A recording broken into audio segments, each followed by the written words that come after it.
Salut tout le monde, aujourd'hui je reviens avec la recette de Acid El Beda. C'est une recette tunisienne, la texture ressemble à du tofu, mais bien sûr pas le goût parce que ce n'est pas la même farine. On peut manger ça sucré ou salé, sucré avec du miel, de l'huile d'olive ou du beurre avec du sucre en poudre ou de l'huile d'olive avec de sucre en poudre. Bien sûr il existe différentes de Acid, il y a la farine d'orge, farine de blé, farine de maïs. Et pour ceux qui veulent sans gluten, il existe aussi à la farine de sorgho. Et je vous laisse avec la recette pour les intéresser.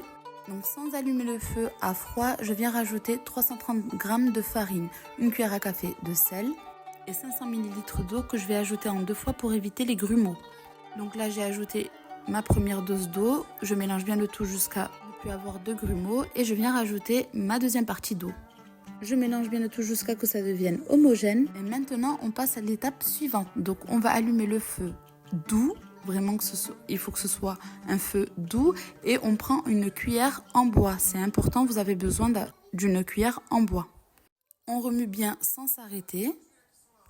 On voit bien que la pâte commence à prendre. On continue à remuer. Ça devient de plus en plus difficile, mais c'est normal.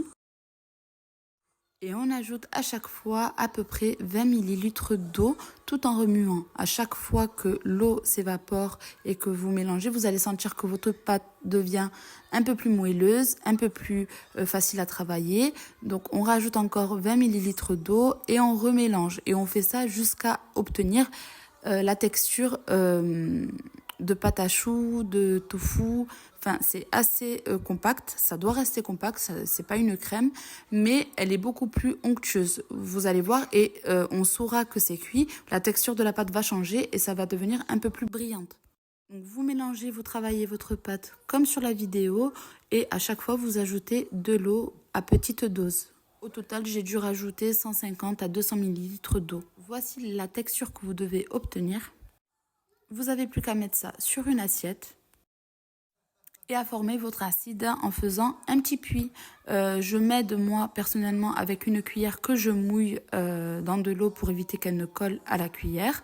Et vous faites un puits en plein milieu et c'est comme ça qu'on présente l'acide. Donc moi personnellement j'adore manger l'acide avec du miel et de l'huile d'olive. Mais comme je vous ai dit en début de vidéo, vous pouvez manger ça avec de l'huile d'olive et du sucre en poudre ou du beurre rince avec du sucre en poudre. Ça se mange de plusieurs façons.